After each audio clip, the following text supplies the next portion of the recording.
I was getting ready to sleep when I received the call. It was from a no-caller ID. I sat there at the edge of the bed, phone to my ear. Hello? I could hear someone clearing their throat from the other end of the line, and then a deep, formal voice piped up. Good evening. Am I speaking to Alex Adiemi? You are, I answered. Who's this? I was up to my neck in cold calls from strangers who wanted to sell me car insurance and was ready to tear the caller a new one when he explained, I'm calling about the caregiver role for Granger Manor. Those words chased the sleep out of my eyes. I sat up straight. Me and my girlfriend were saving up for our wedding, but with only 10 months left, we needed every penny we could get. I needed a part-time job, and I needed one fast.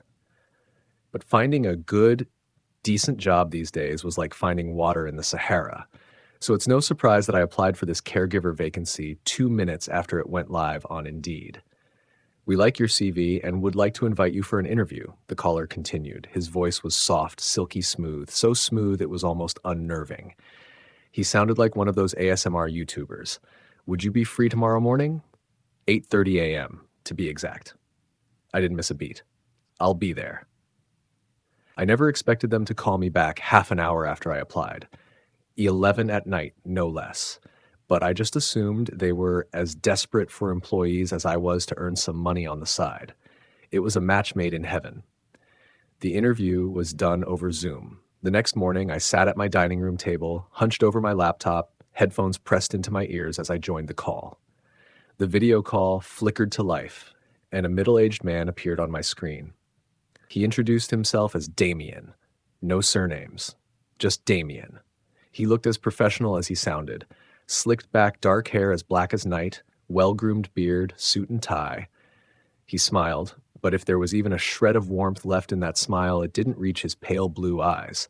The corners of his mouth were pulled back just a little too far, revealing teeth that were unnaturally even and white, as if he spent a lifetime polishing them to perfection. He asked all the usual questions. What are your weaknesses? What do you believe are the most important qualities for a caregiver to possess, and how do you demonstrate them? Why do you think you're a good fit for this company? I bullshitted my way through the interview. I asked a few questions of my own, too. There were barely any traces of the care home on the internet, and I was curious about that. Damien glanced up at me. His smile never wavered, but his eyes held a flicker of something unreadable. It looked a little like surprise. Ah, yes, he began, his voice measured and calm. We pride ourselves on maintaining a private and exclusive environment for our residents.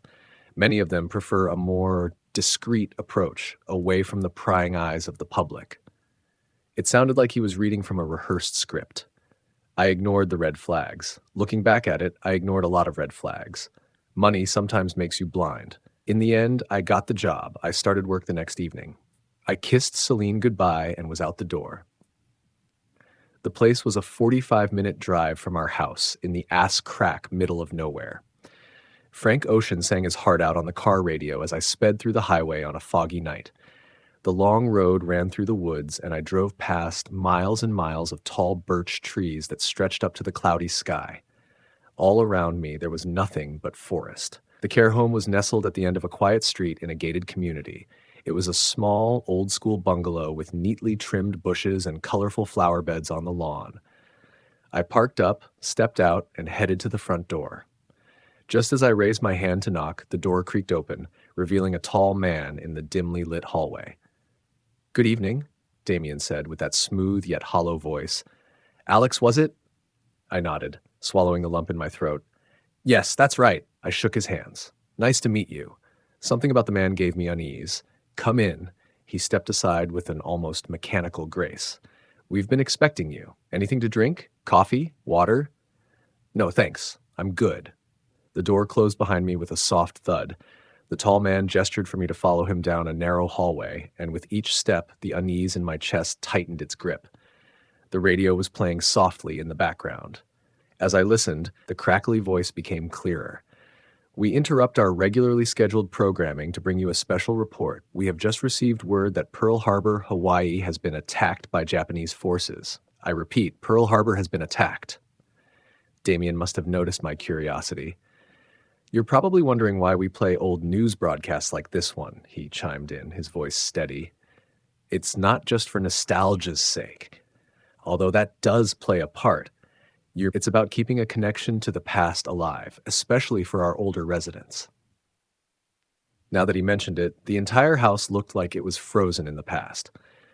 The furniture in the living room matched the vintage feel.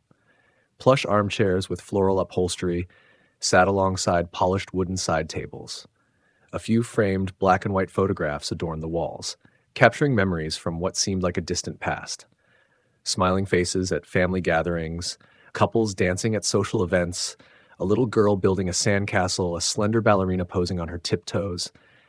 Even the light fixtures, with their frosted glass shades, seemed to belong to another era.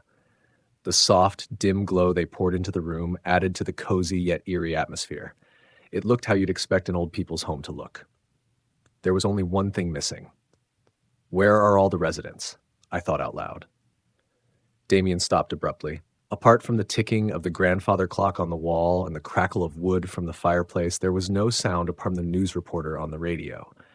He turned to me with that signature smile that was stitched onto his face, his eyes pale as snow. I must inform you that the nature of this role is quite unique. He cleared his throat. Alex, you see, the resident you will be providing companionship to is not a living person. Say what? The words caught in my throat. The individual in question is not alive. Well, at least not in the conventional sense. You will be tasked with watching over their ashes. He went on, this is an afterlife care agency. We care for those whom society had forgotten, those who passed away with a dying wish to be remembered and loved from beyond the grave. Many of our clients are folks who died alone with no one in their lives. No living husbands or wives, no children, no friends to mourn their losses. As he spoke, my gaze drifted to a corner of the room where a small ornate urn rested on a side table. It dawned on me that the client in question was the pile of cremated ashes in that urn. We're understaffed at the moment, so we've had to outsource some of our work across the country. It's a rather unconventional responsibility, I understand. So if this isn't what you were expecting, it's perfectly. I was on my way to the door before he even finished his sentence. Oh, hell nah. The pay would be $2,000 per night, he added, stopping me in my tracks. We've already wired this night's pay to your account. I pulled out my phone and saw the PayPal notification signaling that $2,000 had landed safely in my account. I don't even know they got my account details. That's how I started looking after Miss Ferguson's ashes. Damien explained that Miss Ferguson had died of a brain aneurysm. Right on that chair, he pointed. 3 weeks had passed before anyone noticed. The mailman came to deliver a letter one morning, and when he saw the unopened letters flooding the mailbox and smelt the stench of rot, he alerted the police. And there they found her body, slumped on that chair. No one was named in her will. Her only request was for her savings to be invested into her afterlife care, and for her ashes to be scattered at a beach. And so here we were. There were rules that I had to follow each night. Damien handed me a document that listed them all. Rule number 1, ensure all doors and windows are securely locked by midnight. Do not open until the end of shift. No exceptions. Rule number 2, if you hear the sound of crying, remain perfectly still until it passes. Do not, under any circumstances, make a sound. Rule number 3, do not sleep on the job. Rule number 4, do not look into any mirrors after midnight. Rule number 5, do not open the bedroom door at the end of the hallway. You must not, under any circumstances, break these rules, Alex, Damien finished. For the first time, the smile faded from his face. He was dead serious. Got it, I said. My schedule was the same each night. I polished the tables, vacuumed the carpets, dusted the bookshelves, and played Miss Ferguson's favorite songs on the record player. She apparently loved jump blues music, so every night I played Boogie Woogie Bugle Boy back to back. For the most part, it was a decent job. I had no supervisor, so sometimes I just laid on the couch, watching Joe Rogan until sunrise. Then I'd clock out at 7 a.m. Rinse, repeat. I didn't hear the sound of crying until the 4th night. I was in the house all by myself. I remained as still as a mannequin, my heart beating in my chest. Frozen, paralyzed by fear as I heard the sobbing. Sure, Damien did warn me about the crying, but I didn't expect it to actually happen. I strained my ears to listen, but the sound was faint and muffled, like it was coming from inside the walls themselves, almost as though they didn't want anyone to hear. But then the crying got louder and louder, and then it was followed by the sound of scratching, nails scratching furiously from inside the walls. That was the last straw. As soon as the crying stopped, I got up out of there. I left the house keys under the doormat and dropped Damien a text message that I wouldn't be coming back. My phone was ringing up a storm as I reversed out of the driveway. I put it on loudspeaker and pressed the gas pedal to the floor. "What are you doing, Alex?" There was no more politeness in Damien's voice. "I'm quitting. Don't worry, I'll pay back tonight's wage, but I've entertained this crazy shit long enough." "Mr. Adiemi, you're making a mistake. Listen, I'm not spending one more night in that madhouse. There are rules. You broke them. Please don't call me again." "Mr. Adiemi, I urge you to." I hung up the phone. When I finally stepped through my front door, the familiar warmth of home began to ease my nerves. I collapsed to sleep on the sofa. Later that morning, I stirred awake to the sound of soft footsteps. Celine was already up by 7 in the morning, her eyes full of concern as she gently shook my shoulder. "Hey," she said, her voice a soothing balm. "You okay? You look like you barely slept." She handed me a cup of coffee. I rubbed my eyes and managed a tired smile. "Rough night," I admitted, the memories of the care home still fresh in my mind. She frowned, worry etched across her face. "You don't have to keep pushing yourself so hard," she said, kissing me on my forehead. "We can figure things out together." "I know." I reached for her hand. "I just want everything to be perfect for us. It already is, as long as we're together."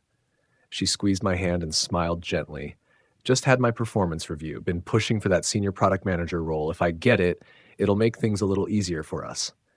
"That's great, babe. I know you'll get it." She probably noticed how distracted I was. "You sure you're okay, Lex?" From that point forward, I heard nothing more from Damien. No text messages, no calls. Radio silence. The job posting was no longer live on Indeed, and I didn't have the man's number, so calling him wasn't an option. I wanted to clear the air, to make sure he wouldn't break into my house one night and slip cyanide in my coffee. The silence was killing me. The uncertainty, the dread of not knowing what he was thinking. I drove back to Miss Ferguson's house, but there was no one there. Someone had stuck up a for sale sign on the lawn. It was as if the whole ordeal had never happened. 4 nights that were blotted out of history. Life went back to usual for the most part. At that point, I hadn't told Celine what had happened. Not about the special requirements of the job, the weird rules, or the muffled crying I heard from inside the walls. I didn't want to worry her. She had enough on her plates. Everything would go back to normal, I convinced myself. I was wrong. One morning, as I got up to brush my teeth, I glanced in the mirror and saw the reflection of an old lady standing behind me. I spun around and saw no one there. But when my eyes drifted back to the mirror, there she was again. Impossibly thin and frail, draped in a tattered nightgown, leaning on a cane. Her eyes were red and teary. She had been crying. At the office, I'd see her lithe frame in toilet mirrors. Her silent eyes were now dead, as though she had run out of tears. There she was in the corner of my bedroom at night, her silhouette lurking in the dark, walking aimlessly, drifting at the corner of my eyes.